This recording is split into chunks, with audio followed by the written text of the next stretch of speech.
Good morning student. आज हम हिंदी का चैप्टर नंबर 10 बने और बिखरे पढ़ेंगे।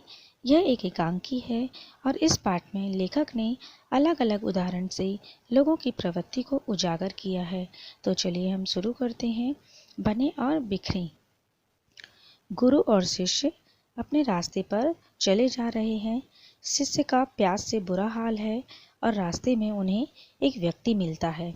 शिष्य उससे पूछता है कि क्या कहीं कुआं या तालाब मिलेगा? तो व्यक्ति उसे घूर कर देखता है और चला जाता है। फिर वे दोनों थोड़ा और आगे चलते हैं तो रास्ते में उन्हें एक औरत मिलती है जिसके सिर पर पानी का घड़ा है। अब यह देखकर शिष्य खुश हो जाता है और बड़े ही आग्रह से पानी पीने के लिए कहता है, पर वह औरत भी उसे घूर के देखती है और उसे कामचोर कहकर चली जाती है। अब वो लोग थोड़ा और आगे चलते हैं तो उन्हें एक संपन्न व्यक्ति मिलता है। वह भी गुरु और शिष्य को अनदेखा करके चला जाता है।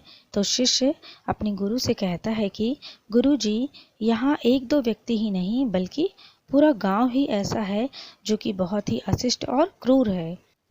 गुरु जी, लगता है हमें आज रात खुले आसमान में ही बितानी पड़ेगी। और फिर दोनों एक जगह जाकर आराम करने लगते हैं।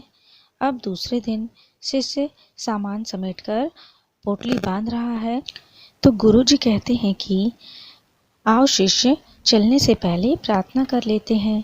दोनों प्रार्थना की मुद्रा में बैठ जाते हैं और गुरुजी अपनी प्रार्थना में कहते हैं कि इस गांव के लोग सदा यहीं बने रहें।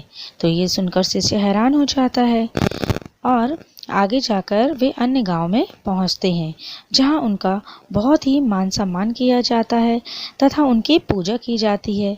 फिर गुरु और शिष्य चलने की तैयारी करते हैं और जाने से पहले गुरु प्रार्थना करते हैं कि हे ईश्वर, इस गांव के लोग अत्यंत सभ्य और सुशील हैं, उन्हें सारे संसार में बिखरा दे।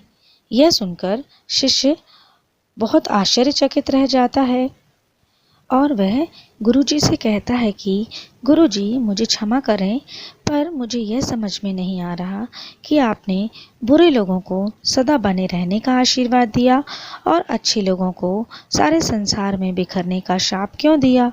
तो गुरुजी शिष्य को समझाते हुए कहते हैं कि अभी तुम्हारा ज्ञान और साधना पूरी नहीं हुई है, इसलिए तुम्हें यह बात समझ में नहीं आ रही है।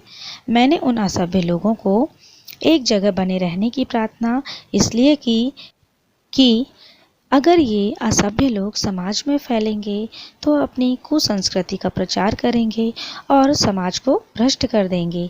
लेकिन यदि अच्छे व्यक्ति समाज में फैलेंगे तो वे अपने साथ निस्वार्थ सेवा भाव, दया और प्रेम आदि सद्गुणों का प्रसार करेंगे।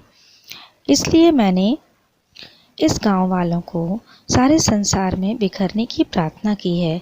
तब शिष्य हाथ जोड़कर गुरु के सामने नतमस्तक हो जाता है और कहता है कि सही किया गुरुजी आपने। तो बच्चों, ये कहानी आपको कैसी लगी? उम्मीद है कि आपको ये पाठ अच्छे से समझ में आया होगा। चलिए तो अब मिलते हैं अगली क्लास में। Thank you.